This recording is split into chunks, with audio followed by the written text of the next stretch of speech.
So साथीको र मेरो भेट चाहिँ भर्खरै मात्र भएको छ। So we are so close. Come come come औ। अब हामी घुम्नेवाला छौँ स्वामी पार्क। अब साथी कोही छैन त स्वामी पार्कमा। अब साथी चाहिँ मैले भेटिसकेको छ।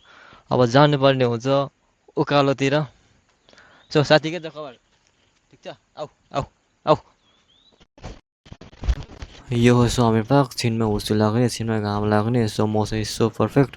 बाटो पनि एकदम चिप्लो छ। सो हेरेर हिँड्नु न त गेडा फुट्ने साथ एकदम हाई हुनेवाला चाहिँ साथी हो।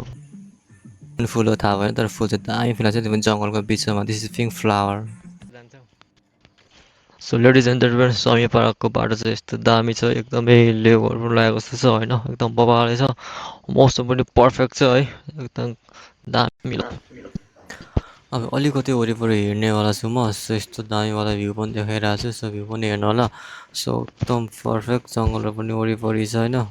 So pretty well. सो साथीहरू पनि अहिले कोही पनि छैन होइन। साथीहरू भएको चाहिँ मैले पे गरिसकेँ होइन। सो एकदमै रमाइलो भइरहेछ। त्यही पनि एक्लो घुमिरहेको छ क्या, एक्लै घुमिरहेको छ होइन। सो पर्फेक्ट एकदमै। This is horror movie views like this.